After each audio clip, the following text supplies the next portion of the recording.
الشيطان الرجيم بسم الله الرحمن الرحيم ألم تر إلى الذين أوتوا نصيبا من الكتاب يشترون الضلالة ويريدون أن تضلوا السبيل سبحان اللہ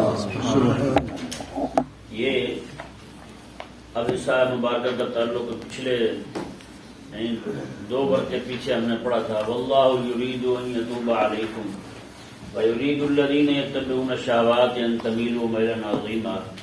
اللہ تعالیٰ چاہتا ہے کہ تمہاری طرف متوجہ ہو اور تمہیں اپنے احکامات دے اور تمہاری توبہ قبول فرمائے احکامات دے کر تمہارے عمل کرنے کی صورت میں.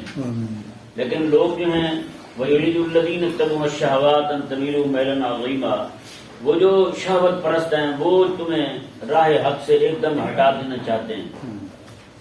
یہ پیچھے سارے کا سارا واللہ یرید ان یتوب علیکم کا بیان تھا. یہ اللہ تبارک و تعالیٰ نے جو احکامات عطا فرمائے اصلاح معاشرت کے حوالے سے، آئلی مسائل کے حوالے سے اللہ تبارک و تعالیٰ نے خاندانوں قبیلوں کے مسائل بیان فرمائے، میاں بیوی یعنی حقوق زوجین کو بیان فرمایا، حقوق والدین کو بیان فرمایا، حقوق توحید بیان فرمائے، سارے احکامات دیے. یہاں تک احکامات کا بیان ختم ہوا. یہاں سے آگے یرید الذین یتبعون الشہوات ان تمیلوا میلا عظیما، جو راہ حق سے ہٹانے والے ہیں، رب تبارک و تعالیٰ کے نظام سے دور کرنے والے ہیں لوگوں کو، یہاں سے ان کا بیان ہو رہا ہے. یہاں سے کن کا بیان ہو رہا ہے؟ جو اللہ تعالیٰ کے دین سے ہٹانے والے ہیں. یہ مسئلہ ذہن میں رہے. یہاں جن کا بیان ہوا جا رہا ہے شروع میں ہی اس آیت مبارکہ میں، اس سے مراد یہود و نصارہ ہیں. کون ہیں؟ یہود و نصارہ ہیں. اور اول درجے پر یہودی ہیں. ٹھیک ہے جی، ضمناً نصارہ کا بیان کیا ہے لیکن اول درجے پر یہاں یہودی ہیں، کیونکہ مدینہ شریف میں یہودی تھے. ٹھیک ہے جی، مدینہ شریف میں کون تھے؟ یہودی تھے. مکہ شریف میں تھے تو اہل اسلام کو منع کیا جاتا تھا کہ مشرکوں کے پاس نہ بیٹھو، ان کے ساتھ یاری نہ رکھو، ان کے ساتھ لین دین نہ رکھو، ان کے ساتھ رشتہ داری نہ گانٹھو. اول میں. اور جب مدینہ منورہ میں آ گئے تو یہاں زیادہ تر پالا جو ہے وہ یہودیوں سے پڑتا تھا، تو اللہ تبارک و تعالیٰ نے یہاں پر مسلمانوں کو یہودیوں سے چوکنا رہنے کا حکم دیا. یہودی جو ہے وہ سازشیں کرتے تھے. جیسے مکہ مکرمہ میں مشرکین جو ہیں وہ اہل اسلام کو اسلام سے پھیرنے کی کوششیں کرتے تھے، اسی طرح کر کے مدینہ منورہ میں یہودیوں کی سازشیں جو ہیں وہ کھل کر سامنے آ گئی. وہ وہی لوگ انہوں نے منافق بنا کے بیچ میں ڈال دیے اور کئی جو ہے وہ سامنے سینہ تان کے کھڑے ہو گئے اسلام کے خلاف، اسلام کے احکامات کے خلاف. تو اللہ تبارک و تعالیٰ نے جیسے مشرکین سے متنبع فرمایا تھا، اس طرح کر کے اللہ تبارک و تعالیٰ نے یہاں پر یہود و نصارہ سے بھی متنبع فرمایا. بھائی یہودیوں سے بھی بچ کے رہنا، یہ بھی بڑے کمینے ہیں، یہ تمہیں دین سے پھیرنا چاہتے ہیں، اسلام سے پھیرنا چاہتے ہیں، تمہیں رب تبارک و تعالیٰ کے احکامات سے دور کرنا چاہتے ہیں. تم نے ان کی بات نہیں ماننی، تم نے بات ماننی ہے تو خالق اور مالک کی ماننی ہے، اس کے عرش کی ماننی. سبحان اللہ. یہ ذہن میں رہے کہ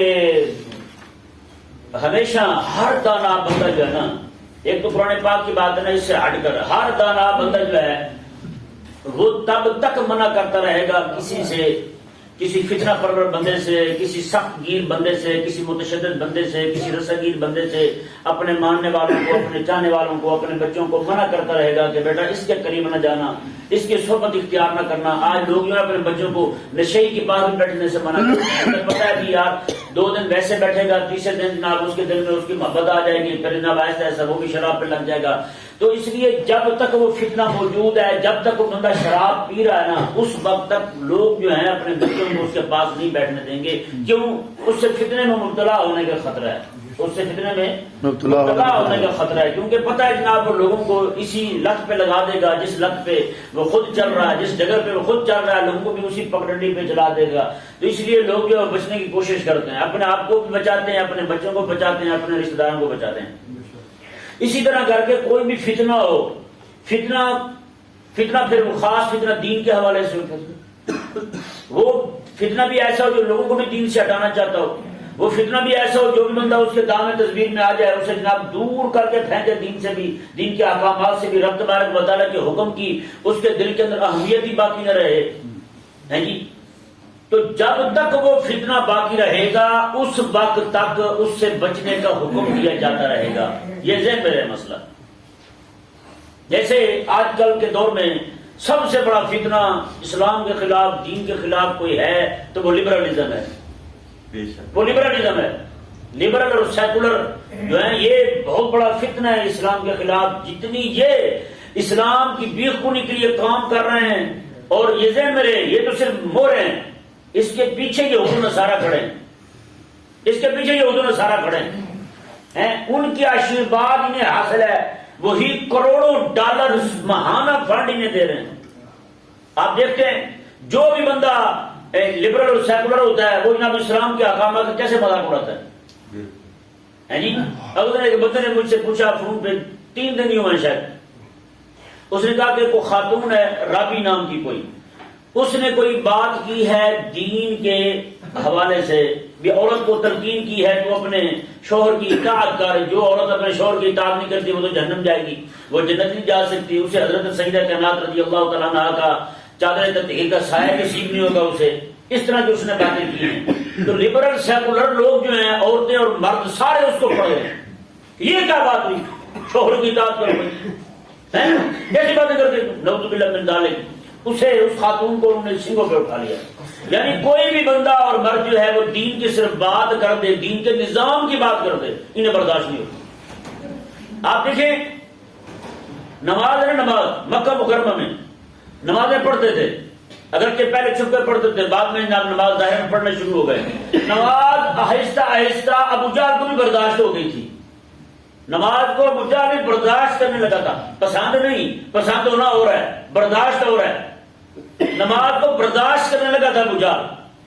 لیکن جیسے ہی رسول اللہ علیہ السلام نے نظام کی بات کی، دین کے نظام کی بات کی، دین کے نفاذ کی بات کی، دین کے غلبے کی بات کی، ابو جہل کو برداشت نہیں ہوا، ابو لہب کو برداشت نہیں ہوا، مکے کے کافروں کو برداشت نہیں ہوا، عبداللہ بن ابی منافق کو برداشت نہیں ہوا۔ یہی وجہ ہے کہ آج بھی جہاں پر آج مشرکین اور یہود و نصارہ جو ہیں نماز کو ایک حد تک برداشت کرتے ہیں، پسند نہیں برداشت کرتے ہیں۔ آپ دیکھیں جا کے ان کے علاقوں میں مساجد بنی، لوگ نمازیں پڑھتے ہیں، برداشت کریں، پسند نہیں برداشت ہے، ٹھیک ہے پڑھتے ہیں جی۔ لیکن کوئی وہاں کھڑے ہو کے یہ کہتے ہیں رسول اللہ علیہ السلام کے نظام کی بات کریں، میاں بیوی لڑ پڑے ہیں، پیچھے سارے احکامات بیان ہوئے ہیں، میاں بیوی لڑ پڑے ہیں، ان کا فیصلہ ویسے کیا جیسے قرآن کہتا ہے، کبھی برداشت نہیں ہوگا۔ آج پاکستان کے اندر ابو جہل مرا نہیں ہے، ابو جہل کی نسل موجود ہے، اس کی فکر موجود ہے آج بھی۔ جیسے ابو جہل کو رسول اللہ علیہ السلام کا نظام رب تبارک و تعالیٰ کی دی ہوئی حدود برداشت نہیں تھی، اس طرح کر کے ان کو بھی برداشت نہیں ہے، یہ بھی پسند نہیں کرتے۔ باقی چیزیں ان کو برداشت ہیں، یہ برداشت بھی نہیں۔ یا آپ سمجھتے ہیں کہ جناب بس یہ سارے عاشقان رسول ہیں، یہ جناب فلاں ہیں ڈھمکان ہے، نہ بھائی نہ، خدا کے لیے آپ جتنے بھی سیاستدان ہیں ان کے بعد جا کر رسول اللہ علیہ السلام کے نظام کی بات کر لیں، سب سے پہلے آپ گھر میں یہی پڑھیں گے۔ یہ ٹی وی والے اینکر ہو گئے، فلم بنانے والے ہو گئے، ڈرامہ بنانے والے ہو گئے، یہ پروفیسر ہو گئے، لیکچرار ہو گئے، سارے کے سارے آپ ان کے سامنے رسول اللہ علیہ السلام کے دین کی بات کریں، صحیح بات، پھر دیکھیں آپ تیا پالے کیسے کرتے ہیں۔ تو یہ ذہن میں رہے، رب تبارک و تعالیٰ نے ارشاد فرمایا کہ یہ ابو جہل جو ہے نا اس کی نسل آج بھی موجود ہے، جن کو رسول اللہ علیہ السلام کا نظام برداشت نہیں ہے۔ آج بھی رسول اللہ علیہ السلام کے نظام کی بات کی جائے تو پوری دنیا کے کافر کھڑے ہو جاتے ہیں، اور جس بندے کو سنیں، جس بندے کو رسول اللہ علیہ السلام کے نظام کی بات سن کر اس کے دل میں مروڑ اٹھے، وہ مومن نہیں ہے، وہ پرلے درجے کا کافر ہے، چاہے اپنے آپ کو عاشق رسول کہتا رہے، چاہے اس کا نام غلام محمدی کیوں نہ ہو، اس عورت کا نام چاہے نور فاطمہ کیوں نہ ہو، اگر وہ رسول اللہ علیہ السلام کے نظام کو پسند نہیں کرتی تو پرلے درجے کی کافر ہے، وہ مرتد ہے، وہ زندیق ہے، وہ مومنہ نہیں ہو سکتی، چاہے اس کا نام کچھ بھی ہو۔ کہ نہیں سمجھ آ رہا مسئلہ؟ بھائی رب تبارک و تعالیٰ نے ارشاد فرما دیا یرید الذین یتبعون الشہوات ان تمیلوا میلا عظیما، مایا کہ حبیب پیارے نظام حق سے، نظام الہی سے، نظام مصطفیٰ سے ہٹانے کی بات وہی کرے گا جو شہوت پرست ہوگا، جو شہوت پرست ہوگا۔ اس آیت مبارکہ میں رب تبارک و تعالیٰ نے ان شہوت پرستوں کی نشاندہی کی ہے، وہ ہیں کون؟ اور آپ دیکھیں مضمون کیسے پچھلے مضمون کے ساتھ جڑ رہا ہے۔ اور یہاں پر میں بات کو روک کر یہ بھی کہوں، آج کل کئی یہود و نصارہ کے خیر خواہ بئی خواہ یہود و نصارہ کے وہ یہ کہتے ہیں کہ جی آپ یہود و نصارہ کے خلاف بولتے ہیں، حالانکہ فلانا مولوی وہ جناب اتنا بڑا دشمن ہے، فلانا مولوی اتنا بڑا یہ ہے، فلانا مولوی اتنا بڑا یہ ہے، آپ ان کے بارے میں نہیں بولتے۔ تو بھئی آپ ذرا مجھے یہ بتائیں دو فتنے ہوں، ایک ہو بڑا ایک ہو چھوٹا، ایک کا ضرر بڑا ہو ایک کا ضرر چھوٹا ہو، تو بتائیں پہلے کس سے نمٹیں گے؟ بڑے سے نمٹیں گے نا۔ ایک بندہ ہو، اسے دو مرد ہوں، اسے جناب ایک طرف کھانسی لگی ہو اور دوسری طرف اسے گولی لگی ہو گیٹے میں، تو پہلے کس کا علاج کریں گے؟ گولی کا علاج کریں گے نا، کیونکہ اس کا ضرر زیادہ ہے، اس کا نقصان زیادہ ہے۔ تو بھائی اسی طرح کر کے کریم میں آپ کو مثال دیتا ہوں رسول اللہ صلی اللہ علیہ وسلم کی حیات مبارکہ سے۔ سبحان اللہ۔ مدینہ منورہ میں منافق تھے جی، رسول اللہ صلی اللہ علیہ وسلم پھر مدینہ سے نکل کر بدر کیوں گئے تھے لڑنے کے لیے؟ چھوٹا دشمن موجود ہے، بڑے دشمن سے لڑنے کے لیے حضور گئے، کہاں گئے؟ بدر میں۔ یہ بھی دشمن ہے یہ بھی دشمن، بدر میں حضور لڑنے گئے۔ اس کے بعد آقا علیہ السلام نے جتنی جنگیں کی ہیں، جتنے سرایا حضور نے بھیجے ہیں، سارے کے سارے سرایا اور ساری کی ساری جنگیں غزوات جو ہیں وہ سارے کے سارے منافقین کے مدینے میں موجودگی میں ہوئے ہیں، مدینے میں منافقین کی موجودگی میں ہوئے ہیں۔ اب کوئی کیا کہے گا؟ رسول اللہ علیہ السلام کو کہیں گے وہی یہ منافق گھر میں چھوڑ کے باہر جا کے جنگ لڑتے پھرتے ہیں، بے دین ہو جائے گا بندہ جو آقا علیہ السلام پر اعتراض کرے گا۔ تو بھائی آج جس کا نقصان زیادہ ہے، آج ہمارے ملکوں کو لتاڑ کون رہا ہے؟ مسلمانوں کو کون لتاڑ رہا ہے؟ شعائر اسلام پر پابندیاں کون لگا رہا ہے؟ بتائیں بھائی۔ IMF پیسے دے دے کر ہمارے ہی اسلام میں پابندیاں لگوا رہا ہے، ہمارے ہی اسپیکر بند کروا رہا ہے، ہماری ہی اذان میں پابندی لگوا رہا ہے، ہمارے ہی ملکوں جو اسلامی ممالک ہیں جو اسلام کی بات کرتے ہیں اس کے خلاف یہی لوگ کیا کرتے ہیں؟ تمہیں پتہ نہیں، سمجھ نہیں آ رہی؟ ایسے پاگل کو کہتے نہیں جی وہ تو یہود و نصارہ کو سب کو پتا ہے، سب کو پتا ہے، اس لیے ہم انہیں چھوڑ کر کے انہیں ہم ماما مان رہے ہیں اور جناب ان کو ہم جٹے ہوئے ہیں مولوی بیچاروں کو۔ مگر مولوی بیچارے کا نقصان یہی ہے، یہ کلمہ پڑتا ہے، یہی قصور ہے اس بیچارے کا۔ غلطی کس مولوی سے نہیں ہوتی بھائی؟ وہ بھی تو انسان ہے، وہ کون سا فرشتہ ہے بھائی؟ اب ایڑی دھو کے جناب پیچھے پڑ جانا بس، وہ جناب یہ مولوی بس یہ مولوی، خدا کے لیے جو تیرا بڑا دشمن ہے، تیرے دین کا دشمن ہے، اسلام کا دشمن ہے۔ آپ اٹھا کر دیکھیں تاریخ کو، جتنے بھی مدعیان نبوت آقا علیہ السلام کے بعد اٹھے ہیں، جس نے بھی نبوت کا دعویٰ کیا، ان سب کے پیچھے یہودی کھڑا تھا، یہودی نے اسے سپورٹ کیا ہے، یہودی نے اسے ذہن دیا ہے جناب یہ اسلام کے خلاف کھڑے ہونے کا۔ اور مرزا قادری دجال کو کھڑا کرنے والا کون تھا؟ آج کس کے مشن ہے جناب وہاں چل رہے ہیں؟ اسرائیل کے اندر آج مسلمان کھرا مسلمان، اسے وہاں جانے کی اجازت نہ ہو، لیکن قادیانیوں کے وہاں ادارے بنے ہوں، کیوں؟ ان کے وہاں ادارے قائم ہیں، ان کے وہاں سکول قائم ہیں، ان کے وہاں مشن قائم ہیں، ان کی وہاں تبلیغیں ہوتی ہیں، ان کی وہاں کتابیں چھپتی ہیں، مسلمانوں کو دی جاتی ہیں، بزرگوں کو دی جاتی ہیں، اہل اللہ کو دی جاتی ہیں۔ یہ پڑھیں جی ہمارا مرزا قادیانی بھی جناب شیخ اکبر رحمہ اللہ کی طرح تھا، بتائیں گے؟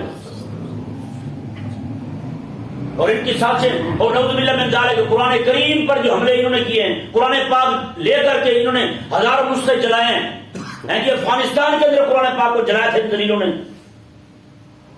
اور یہ پاگل کے بچے ہمیں کہتے ہیں جناب نہیں ان کو چھوڑ دیں، آپ پہلے ان کی طرف نمٹ لیں۔ بھائی آقا علیہ السلام کی زندگی مبارکہ کا آپ فیصلہ جو حضور کا ہے وہی آپ بھی مانیں، ہم بھی مانتے ہیں۔ آقا علیہ السلام نے کیا کیا ہے؟ آقا علیہ السلام نے باہر سارے جتنے فتنے تھے ان سب کو ختم کیا ہے۔ جب ان کی باری آئی مدینہ منورہ میں، کیونکہ آقا علیہ السلام کو پتا تھا بڑا ضرر جس کا ہے پہلے اس کے خلاف لڑنا ہے۔ پہلا بڑا مرض جو ہے طبیب حاذق ہمیشہ پہلے اسی کا علاج کرتا ہے جو بڑا مرض ہو، ہے جی۔ یہ نہیں کہ جناب گولی لگی ہو بندے کے جسم میں اور وہ جناب گولی چھوڑ کر کے اس کی کھانسی کا علاج کرنے لگے کہ جی پہلے نزلہ ٹھیک کر لیں بعد میں جناب اسے ٹھیک کریں گے، تو بندہ جاتا رہے اتنی دیر میں۔ تو بھائی یہ ساری مرزائیت، لبرلزم، سیکولرزم، جتنی بھی بدماشیاں، جتنے بھی جناب آج مسلمانوں میں نعوذ باللہ من ذالک عورت کے ساتھ نکاح، مرد کے ساتھ نکاح کے بل پاس ہو رہے ہیں، قانون بن رہے ہیں، ایکٹ بن رہے ہیں ملکوں کے، مسلمانوں کے ملکوں کے اندر۔ یہ کون کروا رہا ہے؟ یہ یہود و نصارہ کروا رہے ہیں۔ کرنے والے کون ہیں؟ یہ انہی کے ایجنٹ ہیں، وہی کر رہے ہیں۔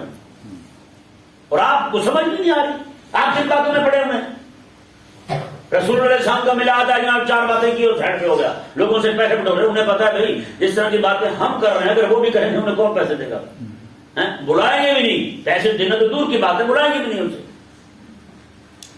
تو خدا کے لیے ہمارا ان کو پیغام ہے جو لوگ اس طرح کی باتیں کرتے نہیں کہ وہ جو حضور صحابہ کو چھوڑے، ان کو تو سب کو پتا ہے، یہ پتا ہے سب کو۔ کیا خیال ہے حضور کے صحابہ کو پتا نہیں تھا؟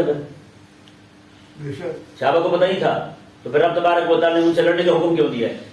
ان سے جہاد کا حکم کیوں دیا کیوں فرمایا رب تبارک و تعالیٰ نے؟ بار بار رب تبارک و تعالیٰ بتا رہا ہے محبوب کے صحابہ کو، میں کہ ان سے ان کے قریب نہ جانا، ان کے قریب نہ جانا، ان کے قریب نہ جانا۔ اس سے ثابت ہوتا ہے جب تک فتنہ اپنی شرع انگیزی کے ساتھ موجود ہے تب تک اس سے منع کیا جاتا رہے گا، تب تک اس سے بچنے کی تلقین کی جاتی رہے گی۔ یہ نہیں سمجھ آ رہا مسئلہ؟ تو کیا خیال ہے؟ بار اتنی بار آپ نے منع کیا ان کے پاس جانے سے، ان کی باتیں سننے سے، ان کے پاس بیٹھنے سے۔ کیا خیال ہے حضور کے صحابہ بھول جاتے تھے؟ بار بار ہر بار بھول جاتے تھے؟ تو بڑا آ گیا فن خاں، محبوب علیہ السلام کے صحابہ کو بار بار منع کرے ان کے قریب نہ جانا، ان کی باتیں نہ سننا، ان کے پاس نہ بیٹھنا، یہ تمہیں دین سے ہٹانا چاہتے ہیں، دین سے پھیرنا چاہتے ہیں تمہیں۔ یا ایمان والو خیال کرنا یہ تمہیں ارتداد کی طرف نہ لے جائیں، یہ تمہیں ایمان سے نہ پھیر دیں۔ بار بار رب تبارک و تعالیٰ فرمائے بلاد تخرج یہود و نصارى، اور یہود و نصارى کے ساتھ یاری نہ لگانا، ان کے ساتھ دوستی نہ لگانا۔ حضور نے فرمایا کہ ان کے پاس بیٹھنا بھی نہیں ہے تم نے۔ مولا علی رضی اللہ عنہ فرماتے جن کے نام لے کے آج ہیں، کہتے ہیں مولا علی مشکل کشا ہیں، وہ ایک کہتا ہے نہیں ہیں، ایک کہتا ہے یہ ہیں، ایک کہتا ہے وہ، کہتا ہے مولا کہنا چاہیے، ایک کہتا نہیں کہنا چاہیے۔ ان باتوں میں مولوی پڑے ہوئے ہیں۔ مولا علی رضی اللہ عنہ کا طریقہ کیا تھا؟ منہج آپ کا، آپ رضی اللہ عنہ کا ہاتھ کسی یہودی کو لگ جاتا نا آپ دوبارہ وضو کیا کرتے تھے۔ اندازہ لگا جو سلیب آج ہم نے گلے میں لٹکا رکھی ہے ٹائی کے نام پر، اس کو مولا علی کا ہاتھ لگ جاتا آپ وضو دوبارہ کیا کرتے تھے؟ فرماتے تھے کیونکہ رب نے فرمایا یہ پلیت ہے، رب نے فرمایا رجس یہ پلیت ہے، تو فرمایا کہ میں پھر کیوں ہاتھ لگاؤں؟ آپ وضو دوبارہ کیا کرتے ہیں؟ آپ بتائیں یار کسی بھی پلیت شاہ کو ہاتھ لگ جائے تو وضو ٹوٹ جاتا بندے کا؟ وضو تو نہیں ٹوٹتا، لیکن مولا علی کر رہے ہیں، مولا علی کر رہے ہیں، آج ہم نے گلے میں لٹکا رکھی ہے۔ بتائیں ایسی ہماری ناک جو جیسے بدبو سونگنے والی ویسی ضائع ہوئی ہے کہ آج مولوی نے نئے نئے موضوعات میں اٹھا رکھا ہے لوگوں کو جو نہ کرنے والی باتیں ہیں، نہ کرنے والی باتیں ہیں۔ مولا علی رضی اللہ عنہ کی فضیلتیں سنا رہے ہیں، مولا علی رضی اللہ عنہ کا کام نہیں بتا رہے، آپ نے کام کیا کیا ہے؟ یہی کیا ہم نے غوث پاک کے ساتھ، کرامتوں کے موٹے غلاف چڑھا دیے آپ کی ہستی پر۔ باقی غوث پاک تو بیڑے ترانے والے، غوث پاک تو یہ 11ویں والے بات پڑھانے والے، جمگانے والے، اور آپ کا کام جو ہے وہ بتائے نہیں کسی کو، جو آپ نے کیا ہے وہ نہیں بتایا کسی کو۔ یہ نہیں سمجھ آ رہا مسئلہ۔ آپ دیکھیں جی آیت کریمہ کی طرف آئیں اور دیکھیں اس آیت کریمہ کا پچھلی آیت کریمہ جو ہے واللہ یرید ان یتوب علیکم ویرید الذین یتبعون الشہوات ان تميلوا میلا عظیما کے ساتھ جوڑ کیسے ہے؟ اللہ تعالیٰ نے ارشاد فرمایا الم تر الی الذین اوتوا نصیبا من الکتاب، میں کیا آپ نے نہیں دیکھا ان لوگوں کو جنہیں کتاب دی گئی ہے، جنہیں کتاب دی گئی ہے، یشترون الضلالۃ، وہ گمراہی خرید رہے ہیں۔ کیا کر رہے ہیں؟ گمراہی خرید رہے ہیں۔ مطلب کیا ہے؟ یعنی دی کتاب ہے ہم نے ان کو، وہ کتاب چھوڑ کر کے گمراہی لے رہے ہیں، کتاب چھوڑ کر گمراہی لے رہے ہیں۔ اچھا بتائیں بھی آج جو کوئی بندہ قرآن کو چھوڑ کر اکیلا سائنس کے پیچھے پڑ رہے، کتاب چھوڑ کر گمراہی میں پڑھا نہیں پڑھا، قرآن کو چھوڑ کر میتھ کے پیچھے پڑ جائے، قرآن کو چھوڑ کر اس نے گمراہی خریدی ہے نہیں خریدی، قرآن کو چھوڑ کر صرف اور صرف جناب دوسرے کاموں میں لگ جائے، میچ میں لگ جائے، کرکٹ میں لگ جائے، فٹ بال میں لگ جائے، رات دن جب اسی نشے میں پڑ رہے تو بتائیں گمراہی خرید رہا ہے نہیں خرید رہا؟ قرآن پاک پورے کا پورا رب نے ہدایت میں نازل کیا اور بیٹھا صرف تویز لکھ رہا ہے قرآن سے، وہ کہتا ہے پوری قرآن تویزوں سے بھرا ہوا ہے۔ ہاں جی بتائیں بھائی وہ گمراہی خریدی نہیں خریدی؟ اس نے نہیں خریدی، اس نے قرآن کریم آیا ہے ہدایت کے لیے۔ بندہ جو ہے وہ کہتا ہے جی قرآن پاک میں صرف کوئی یارویں ثابت ہوتی ہے، صرف یہی چیزیں ثابت ہوتی ہیں اور کچھ ثابت ہی نہیں ہوتا، میں حقیقت کہہ رہا ہوں، وہ بندہ بھی قرآن کی ہدایت کو چھوڑ کر گمراہی کو خرید رہا ہے۔ رب تبارک و تعالیٰ نے ارشاد فرمایا جی دیکھیں وَيَشْتَرُونَ الضَّلَالَ، وہ گمراہی خرید رہے ہیں، وَيُرِيدُونَ أَن تَضِلُّوا السَّبِيلَ، رب نے فرمایا وہ چاہتے ہیں کہ تمہیں راہ حق سے گمراہ کر دیں۔ پڑھا ہے جوڑ نہیں پڑھا جوڑ پچھلی آیت سے؟ وہ کون ہے؟ رب نشاندہی فرما رہا ہے۔ پہلے رب نے فرمایا کہ شہوات کے پیروکار جو ہے نا وہ تمہیں راہ حق سے تمیلوا میلا عظیما، تمہیں راہ حق سے ہٹانا چاہتے ہیں، تمہیں راہ حق سے ہٹانا چاہتے ہیں۔ یہاں رب نے بات فرما دیا جن کو کتاب دی گئی ہے وہی چاہتے ہیں تم گمراہ ہو جاؤ، وہی چاہتے ہیں تم دین حق سے پھر جاؤ۔ بتائیں بھائی جن کے بارے میں رب فرما رہا ہو، رب بیان کرے اور تو کہے نہیں جی ان کا تو سب کو پتہ ہے۔ جب محبوب علیہ السلام کے صحابہ میں علم تھے، وہ لا علم تھے، انہیں پتہ نہیں تھا، تو بڑا فن خاں آ گیا۔ خلال کائنات نے ارشاد فرمایا جی دیکھیں اللہ اکبر کبیرہ واللہ اعلم باعدائکم، رب نے فرمایا تمہارے دشمنوں کو تمہارا رب زیادہ جانتا ہے۔ بے شک تمہارے دشمن ہیں، یہ یہود و نصارہ تمہارا دشمن ہے، واللہ اعلم باعدائکم، اللہ تبارک و تعالیٰ تمہارے دشمنوں کو زیادہ جانتا ہے۔ وکفی باللہ ولیا وکفی باللہ نصیرا، اللہ تبارک و تعالیٰ تمہارے لیے ولی بھی کافی ہے، تمہارا مددگار بھی کافی ہے۔ یہ اس آیت کا یہ الفاظ جو ہیں، اللہ تعالیٰ تمہارے دشمنوں کو جانتا ہے، اللہ تعالیٰ کو ولی دوست بھی کافی ہے، مددگار بھی کافی ہے. اس کا جوڑ کیا ہے پچھلے مضمون کے ساتھ؟ رب نے جو ارشاد فرمایا یہ تمہیں گمراہ کرنا چاہتا ہے، تمہیں دین سے پھیرنا چاہتے ہیں.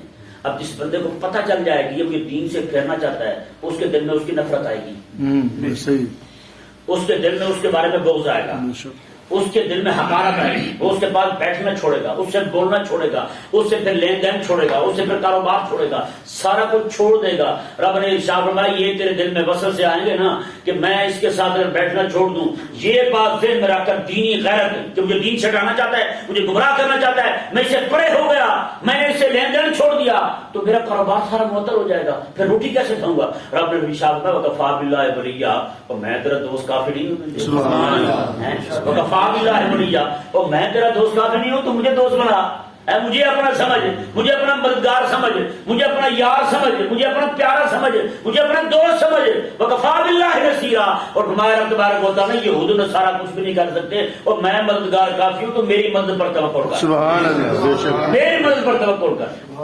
بتائیں بھی وہ جھوپڑیوں والوں نے مدد بھروسہ کیا تھا رب تبارک و تعالیٰ کی مدد پر، اتنے بڑے عالموں پر 600-700 سال تک حکومت کی انہوں نے. پھر بندہ توقع تو کرے رب تبارک و تعالیٰ کی ذات، بھروسہ تو کرے اللہ تبارک و تعالیٰ کی ذات پر. آج یہی کہتے ہیں نا جی یہود و نصارہ سے ہم لڑ پڑے تو روٹی کیسے کھائیں گے، یہی کہتے ہیں نا سارے. IMF سے لڑ پڑے تو روٹی پر کیسے کھائیں گے، مر جائیں گے ہم. ان ذلیلوں کا خدا امریکہ ہے، ان ذلیلوں کا خدا IMF ہے. حالانکہ رب تبارک و تعالیٰ کیا فرما رہا ہے؟ رب تعالیٰ نے فرمایا کہ ان کو چھوڑ دو تم، تو میری مدد کافی ہے تمہارے. اللہ تبارک و تعالیٰ نے جی یہودیوں کی ایک انتہائی کمینی حرکت کو بیان فرمایا، انتہائی ذلیل حرکت تھی یہودیوں کی. وہ کیا تھی جی دیکھیں. اللہ تعالیٰ نے ارشاد فرمایا من الذین ہادوا، میں بولے یہودی ہیں، ہادو بولے یہودی ہیں، یحرفون الکلم عن مواضعہ، وہ کلمات کو، رب تعالیٰ کے احکامات کو اپنی جگہ سے پھیر دیتے ہیں، رب کے کلام کو اپنی جگہ سے پھیر دیتے ہیں، مانا اور بیان کر دیا، مانا اور بیان کر دیتے ہیں. بتائیں بھائی انہوں نے مرزا قادیانی دجال کذاب خسیس لعین کمینے کے ذریعے رب تبارک و تعالیٰ کے پورے دین کو اپنی جگہ سے پھیرا نہیں پھیرا ہیں جی. بتائیں ابھی بھی میں احادیث مبارکہ جو اس نے جن احادیث کو لے کر کے اپنے نبی ہونے کا دعویٰ کیا ہے، یعنی ان روایتوں کا سہارا لیا ہے اس نے، ان کا رد لکھ رہا ہوں. اس نے کہا جی نبی ہونا کون سا ایسا مشکل کام ہے کہ آقا علیہ السلام کا فرمان ہے کہ نبی جو ہے نا بوڑھا بندہ اپنے گھر والوں میں ایسے ہوتا ہے جیسے نبی اپنی قوم میں ہوتا ہے. کہہ دیکھیں جب اس روایت کی تحقیق کی تو وہ روایت ہے ہی نہیں، روایت کی موضوع ہے، من گھڑت ہے، جس نے ایسے چھوڑ دی، وہ آقا علیہ السلام کا کلام ہی نہیں ہے. اس طرح انہوں نے کلام حق کو پھیرا ہے جناب اپنی جگہ سے، اپنے منہج سے، اور اپنا یعنی کہ جھوٹا مفاد حاصل کرنے کے لیے جھوٹی روایات کو لا کر کے ان اصل کی جگہ رکھ دیا. مگر یہ دیکھو یہ ہے، حالانکہ ان کا تعلق ہی نہیں ہے حقیقت کے ساتھ. یہ آپ بار دیکھیں کہ اللہ تبارک و تعالیٰ نے چھاپ میں بھی آج بہت زیادہ پھیر رہے ہیں جی. یہ جو ٹی وی پر بیٹھ کر کہتے ہیں نا جی نہیں اسلام میں کوئی سختی نہیں ہے، مطلب کیا ہے؟ یعنی کہ حکمران حکم دیں تو ماننا لازم ہے، نہ مانو گے تو جیل ہوگی، نہ مانو گے تو سزا ہوگی. لیکن رب کا حکم کہتے ہیں ایسا ناقدرہ ہے نعوذ باللہ کہ اس کو ماننا نہ ماننے میں کوئی حق ہی نہیں. بتائیں کیا کمینہ پن ہے؟ بتائیں یہ رب تبارک و تعالیٰ کے کلمات کو ان کی جگہ سے پھیر رہے ہیں نہیں پھیر رہے؟ بتائیں پھر کوئی یہودی صرف یہودی نہیں ہے، یہ بھی یہودی ہیں طبیعت میں. جیسے وہ پھیرتے تھے نا کلام حق کو یہودی، اسی طرح آج بھی پھیر رہے ہیں. مرزا غامدی کو، جاوید غامدی کو دیکھ لیا کیسے کیسے پھیر رہا ہے. یہ کہتا ہے قادیانی کافر ہیں، یہ کہتا ہے قادیانی مسلمان ہیں. اور وہ جو ہے پرلا جیلن والا مرزائی، وہ دلیل یہاں تک کہتا ہے جی وہ کافر اس لیے ہیں کہ ہمیں کافر کہتے ہیں، اگر وہ ہمیں کافر نہ کہیں تو وہ بھی مسلمان ہیں. رسول اللہ علیہ وسلم میرے بعد کوئی نبی ہے ہی نہیں. اب جو کوئی بندہ کھڑا ہو کے کہے کہ میں نبی ہوں تو نعوذ باللہ اس نے آقا علیہ السلام کے بارے میں کیا عقیدہ رکھا ہے کہ آقا علیہ السلام نے سچی بات نہیں کی، حضور سچے نہیں تھے، یہ اس کا نظریہ ہے، پر کمی نہیں کا. اب جو آقا علیہ السلام کو یہ کہے یہ لفظ حضور کی طرف منسوب کر دے تو وہ پھر بھی سچا اگر مجھے مسلمان مان لے. یعنی اس دلیل کی شان جو ہے وہ عند اللہ اور عند الناس رب آقا علیہ السلام سے بھی بڑی ہے. اسے مان لے مسلمان تو مسلمان ہے، اسے نہ مان تو پھر کافر ہے. اور دوسری طرف رب تعالیٰ کو جھوٹا کہتے رہے، آقا علیہ السلام کو جھوٹا کہتے رہے، پھر ٹھیک ہے، پھر کوئی مسئلہ. اسے مسلمان مان لے بس، شرط اسے مسلمان مان لے. کیسے رب تبارک و تعالیٰ کے کلام کو پھیر رہے ہیں؟ اور اسی طرح کر کے رب تبارک و تعالیٰ جن چیزوں سے اپنے فرد کا حکم دیتا ہے یہ اسے اکیلے نفر ہی لے کے بھاگے پھرتے ہیں، یہ اسے صرف اپنے مستحبات خود ساختہ لے کے بھاگے پھرتے ہیں، بس یہ سے یہی ثابت ہوتا ہے، اس سے رب تعالیٰ کا فرد ثابت نہیں ہوتا. تو وہ بھی تو رب تبارک و تعالیٰ کے کلام کو ان کی جگہ سے پھیر رہے ہیں. یحرفون الکلم عن مواضعہ، رب تعالیٰ کے کلمات کو ان کی اصل جگہ سے پھیر رہے ہیں. اور رب تبارک و تعالیٰ نے آگے کچھ چیزیں ان کی مزید بیان فرمائیں. وَيَقُولُونَ، اور یہ کہتے ہیں، یہ سے دیکھیں کو بات کرتے نا بڑا بندہ، جیسے ہم ابھی درس دے رہے ہیں، سن رہے ہیں ہم آپ، تو اس میں کوئی بڑا بندہ بات کرے تو آگے سے کہتے ہیں ہاں بالکل صحیح کہا جی، حق ہے جی، سچ ہے، کہتے نہیں کہتے. اسی طرح کر کے عربوں میں بھی کچھ کلام ایسا ہوتا تھا جو بولتے تھے ہاں جی، اس میں کہتے تھے وسما غیر مسمع، وسما غیر مسمع. کوئی بات سمجھ نہیں آئی تو کہتے جی آپ ذرا سنیں. غیر مسمع، غیر مسمع کا معنی یہ ہوتا تھا اس وقت جو لیا جاتا تھا وہ یہ ہوتا تھا جی آپ کوئی نازیبہ بات نہ سنیں، آپ کو نازیبہ بات نہ سنیں، آپ کو نازیبہ بات سننے کو ہی نہ ملے، آپ جو بھی بات سنیں اچھی بات سنیں، ہمیشہ خیر میں رہیں، ہمیشہ سلامتی میں رہیں، یہ جملہ بولتے. لیکن یہودی کیا کرتے تھے، نعوذ باللہ من ذالک، یا علیہ السلام کے پاس بیٹھ کر کہتے تھے غیر مسمع، آپ بہرے ہو جائیں، آپ کو کوئی بھی بات سنائی نہ دے. یہ بات کیا ہے کہ جب وہاں سے واپس جاتے تو کہتے دیکھو جی اگر یہ سچے نبی ہوتے تو ہم پر تو کب کا عذاب آ چکا ہوتا، ہم تباہ و برباد ہو جاتے، ہم اتنی کتنی گستاخی کرتے ہیں پھر بھی ہمیں کچھ نہیں ہوا، تو ثابت ہوا یہ نبی نہیں ہے سچے. اور اس طرح کر کے آقا علیہ السلام کے پاس بیٹھ کر کہتے تھے سمعنا واطعنا، سمعنا واطعنا. یہ اطعنا کی جگہ وہ کہتے تھے اسینا، ہم نے سن لیا لیکن مانی نہیں بات آپ کی. رب تعالیٰ نے خود ارشاد فرمایا کہ لیم بِأَلْسِنَتِهِمْ، اپنی زبان کو موڑتے ہوئے کہتے تھے. یا پھر موڑنا یہ کہ زور سے کہتے تھے سمینا واطعنا، ہم نے سن لیا اور بات آپ کی مان لی ہے. آہستہ سے کہتے تھے اسینا، نافرمانی کی ہم نے آپ کی، مانا نہیں ہم نے آپ کی بات. یا آقا علیہ السلام کے سامنے بیٹھ کے یہودی کہتے تھے، یا پھر وہ آقا علیہ السلام کے سامنے بیٹھ کر کہتے تھے سمینا واطعنا، سن لیا اور ہم نے بات مان لی ہے. گھر جا کر کہتے نہیں ہم نے کب مان لی ہے، ہم تو ویسے اوپر سے کہہ رہے تھے. اور اس طرح کر کے آقا علیہ السلام کے سامنے بیٹھ کر یعنی کوئی بات سمجھ نہ آئے کسی کو تو یہ کہتے جی ذرا رعایت کریں، راعنا، ہماری رعایت کریں، یہ کہتے تھے، جملہ بولتے تھے ہماری رعایت کریں، جی کو مہربانی فرمائیں. تو وہ یہ جو یہودی تھے نعوذ باللہ من ذالک، یہ آقا علیہ السلام کے سامنے زبان کو موڑ کر کہتے تھے راعینا، نعوذ باللہ آپ ہمارے چرواہے ہیں، نعوذ باللہ ثم نعوذ باللہ من ذالک. ایسے کمینے تھے. رب تبارک و تعالیٰ نے ان کی اس بکواس کو سختی کے ساتھ منع فرمایا. اور آقا علیہ السلام کے غلام ہیں حضرت سعد رضی اللہ تعالیٰ، جب انہیں پتہ چلا کہ یہ جناب ایسی بات کر رہے ہیں، وہ جناب انتہائی جلال میں آئے اور تلوار نکال ان لوگوں کا خبردار. آج کے بعد کسی نے آقا علیہ السلام کے سامنے رائے نہ کر لفظ میں بولا، چاہے صحیح طرف انتظام کو بولے تو میں اس کی گردن اتار دوں گا. یہ آقا علیہ السلام کے صحابی نے کھڑے ہو کر انہیں کہا تھا. ہمیں کہتے ہیں بڑے بولے تو تشدد ہوتے ہیں، جذباتی ہو جاتے ہیں جی، بس یہ ہو جاتے ہیں. میں نے کہا ویسے ہے جیسے ہم ناچنا ٹاپنے کو کنجر پونا کہتے ہیں تو آپ جذباتی ہو جاتے ہیں، ہے یہ نہیں. جیسے ہم کہتے ہیں جناب لڑکی اور لڑکے کی جو کو ایجوکیشن ہے یہ حرام ہے تو آپ جذباتی ہو جاتے ہیں. جیسے ہم کہتے تھے جناب پروفیسر کے سامنے لڑکی کا بیٹھنا جو ہے یہ جائز نہیں ہے تو آپ تپ جاتے ہیں. بس یہی بات ہے، آپ کو اپنے مفاد میں تپ آتی ہے، ہمیں رب تبارک و تعالیٰ کے احکامات کی مخالفت میں تپ آ جاتی ہے. بن کرتا ہے تب آپ کو بھی آتی ہے ہمیں بھی ہے. لیکن آپ کو بغیرتی کے خلاف بولے تو آتی ہے، ہم کو خیر کے خلاف کو بات ہو جائے تو ہمیں تب آتی ہے کہ نہیں. رب تبارک و تعالیٰ نے ارشاد فرمایا کہ دیکھیں وَيَقُولُونَ سَمِعْنَا وَعَصَيْنَا، اور وہ کہتے ہیں ہم نے سن لیا لیکن مانا نہیں ہے. وَاسْمَعْ غَيْرَ مُسْمَعْ، نعوذ باللہ، وہ کہتے ہیں آپ سنیں آپ کو سنائی ہی نہ دے، نعوذ باللہ. وَرَاعِنَا عَلَيْهِمْ بِأَلْسِنَتِهِمْ مَطَاعًا فِي الدِّينِ، رب تعالیٰ نے ارشاد فرمایا میں کہ وہ رائنا کا لفظ بولتے ہیں زبان کو پھیرتے ہوئے، زبان کو موڑتے ہوئے بولتے ہیں. وَطَاعًا فِي الدِّينِ، اور دین میں بھی تان کرتے ہیں یہ ذلیل لوگ، دین میں بھی تان کرتے ہیں. بتائیں نا بھائی کیا خیال ہے یہودی آج دین میں تانا چھوڑ دیں؟ نہیں. آقا علیہ السلام کی گستاخی چھوڑ دیں تو پھر ان کو محمد کہنا کیسے جائز ہو گیا؟ ان کو ڈیڈ کہنا کیسے جائز ہوگا؟ بتائیں ہمیں بھی. اس طرح کے بے دین لوگ اور مذہبی طبقوں میں بھی ایسے کمینے لوگ بیٹھے ہیں، چھپے بیٹھے ہیں، باندر اور باندریاں بیٹھی ہیں، وہ بھی ایسی باتیں کرتے نہیں جی یہ تو ہم کچھ نہیں کہتے، ہمارا تو مسئلہ ان مولویوں سے ہے. مولوی سے مسئلہ ہے اور مسئلہ ہو یا نہ ہو ایسے ہی نہ منہ اٹھا کے بھاگ پڑنا.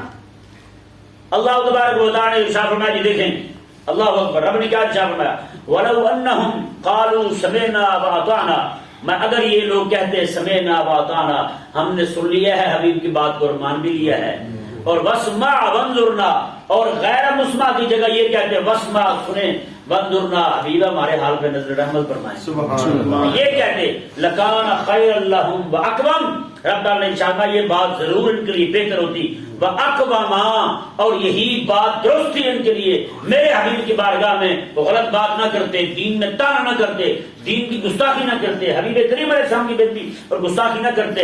اللہ تبارک و تعالیٰ نے فرمایا یہی بات ان کے لیے درست تھی. رب تعالیٰ نے فرمایا لیکن انہوں نے نہیں کیا. اب اللہ کیا فرما رہا ہے بَلَٰكِن لَّعَنَهُمُ اللَّهُ بِكُفْرِهِمْ، لیکن اللہ نے ان کے کفر کی وجہ سے لعنت کر دی ہے. اللہ نے ان کے کفر کی وجہ سے لعنت کر دیا. اب ہر وہ بندہ بھی لعنتی ہے اپنے کفر کی وجہ سے جو رب تعالیٰ کے دین کو اس کی اصل جگہ سے پھیر رہا ہے. رب تعالیٰ نے جس لیے قرآن نازل کیا اس لیے بیان نہیں کرتا، اپنے مفادات بیان کرتا ہے. اسے یہ اپنے مفادات نکال کے بیان کرتے ہیں. رب تبارک و تعالیٰ نے جہاں جہاں پہ جو حکم دیا ہے اس حکم کو اس کی جگہ رکھنا ضروری ہے. شاہ عبدالعظیم محدث ارشاد فرماتے ہیں ہر وہ بندہ جو زندگی ساری رب تبارک و تعالیٰ کے دین کا دفاع کرتا رہے، رب کی وحی کا دفاع کرتا رہے، وہ ایسے ہی چارپائی پر فوت ہو جائے اللہ تعالیٰ کے ہاں شہید لکھا جاتا ہے.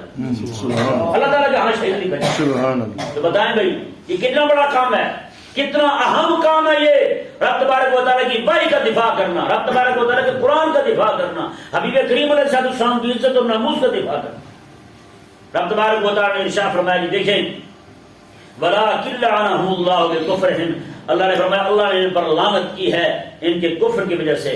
فَلَا يُؤْمِنُونَ إِلَّا قَلِيلًا، ان میں سے بہت کم لوگ ایمان لاتے ہیں، ان میں سے بہت کم لوگ ایمان لاتے ہیں. اللہ تبارک و تعالی سمجھنے کی توفیق عطا فرمائے.